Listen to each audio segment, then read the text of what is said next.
पूछ रहे हैं कि क्या करें, ये जो क्लाइमेट चेंज है और भयानक गर्मी है ये सब।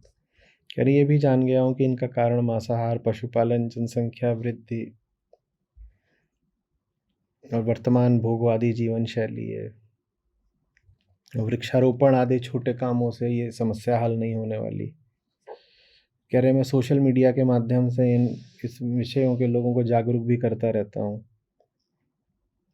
तो इसके लिए मुझे और मुझ जैसे अन्य संवेदनशील व्यक्तियों को क्या काम करना चाहिए?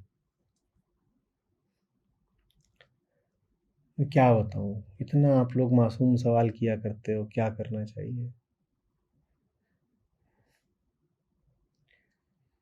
कोई लड़ाई लड़ रहा हो उससे आकर के पूछोगे कि बताओ वो जो सामने वाला दुश्मन है उसको कैसे हराएं, तो उसके पास ये भी समय नहीं होगा कि आपको जवाब दे। आप अगर सचमुच गंभीर हो दुश्मन को हराने के लिए, तो जो लड़ रहा है उसका साथ दो ना। हम्म क्या इसमें करा जा सकता है, वो अभी कल के ही सत्र में मैंने बहुत विस्तार में बताया था। बात बस उसको फैलाने की है, उसके प्रचार की है। वहां आप अनुपस्थित रहोगे तो फिर मैं और क्या आपको सलाह दूं कि कैसे साथ देना है।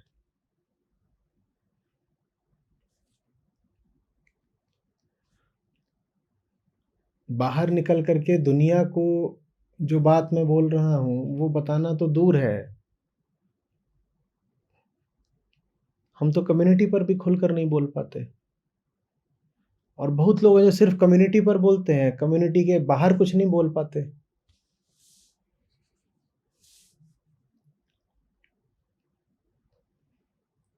हालांकि कम्युनिटी पर बोलना ज़रूरी है, शुरुआत उसी से होगी। पर अगर आप सिर्फ कम्युनिटी पर ही बोल रहे हो तो वो वैसी ही बात है कि प्रीचिंग टू द कन्वर्टेड। जो पहले ही समझ चुके हैं उन्हीं को बार बार समझाओगे तो क्या पाओगे? जाओ ना, इतना बाहर विस्तृत जगत है और मेन स्ट्रीम मीडिया से ज़्यादा बड़ी रीच सोशल मीडिया की हो चुकी है। जाओ वहाँ बातें करो, चर्चाएं करो, जहाँ भी इस मुद्दे पर कुछ हो रहा हो उसमें शिरकत करो। ये समस्या इंसान के मन की है, इंसान के मान्यताओं की है, इसको वहीं पर चुनौती देनी पड़ेगी ना, वहीं पे तो ठीक करोगे। ये सारी बातें एक दूसरे से जुड़ी हुई हैं, जो हमारी फ्लॉड फिलॉसफी ऑफ लाइफ है, जो हमारी गहरी मान्यताएं हैं, एजम्पशंस हैं, उसी से जुड़े सुपरस्टिशंस हैं, ये सब चीज़ें आपस में जुड़ी हुई हैं और इनको इकट्ठे ही चुनौती दी जाती है।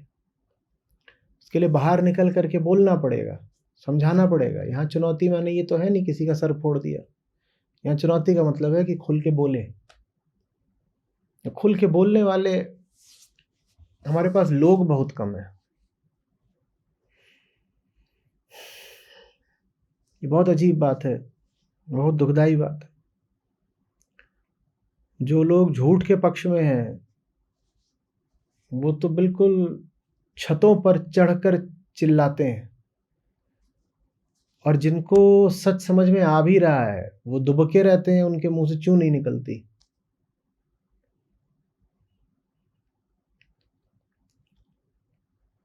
देखो, जनता के पास अपनी विवेक बुद्धि नहीं होती, वो उधर को चल देती है जिधर उसे भीड़ दिखाई देती है, वो उधर को चल देती है जिधर उसे शोर दिखाई देता है। जहां के लोग ज्यादा आवाज कर रहे होते हैं जनता सोचती है उधर ही सच्चाई है। जिधर ज्यादा जोर जोर से बोला जा रहा होता है ना, लोग सोचते हैं सच्चाई उधर ही है।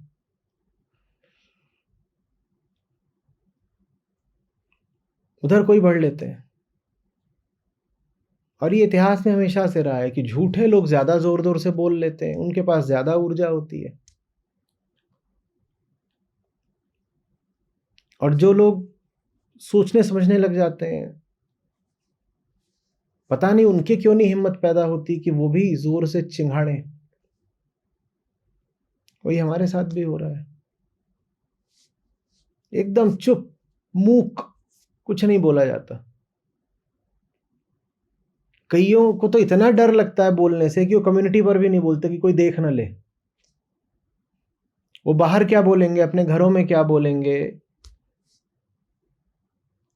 अपने फेसबुक, ट्विटर, इंस्टाग्राम अकाउंट्स पर क्या बोलेंगे, वो तो यहाँ कम्युनिटी पर भी नहीं बोल पाते कि कोई देख न ले, किसी को पता नहीं लगना चाहिए कि मैं इतना बड़ा आपराधिक काम कर रहा हूँ, आचार्य प्रशांत के साथ गीता पढ़ रहा हूँ, ये जो मेरा अपराध है किसी को इसकी खबर नहीं लगनी चाहिए। और दूसरी ओर सब जलील लोग हैं, वो देखो क्या करते हैं, वो दिन भर शोर मचाते हैं, और चूंकि वो शोर मचाते हैं इसीलिए वो जीत रहे हैं। यहाँ तो शोर मचाने वाला जीतेगा, दुनिया ऐसी है। कृष्ण कहते हैं ना अर्जुन को कि अर्जुन, लोग तो पीछे पीछे चलते हैं, और तुम अगर युद्ध में भगोड़े हो जाओगे तो लोगों में भी फिर भगोड़ेपन का चलन हो जाएगा, क्योंकि लोग तो जो जिधर भीड़ देखते हैं, जिधर ताकत देखते हैं, उसके पीछे पीछे ही चलते हैं।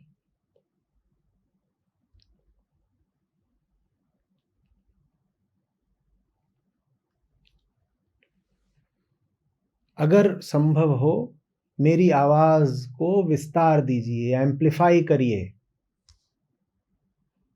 जिन भी तरीकों से कर सकते हो। डरना बंद करिए। मेरी आवाज कोई ऐसा नहीं कि एक व्यक्ति की आवाज है। अगर आपको दिखाई पड़ रहा हो कि मेरी आवाज सच्चाई की आवाज है, तो पूरी जान लगा करके उसको संवर्धित करिए, एम्प्लीफाई करिए, हर जगह जाकर शोर मचाइए, बोलिए, चीखिए, चिल्लाइए। यही है तरीका।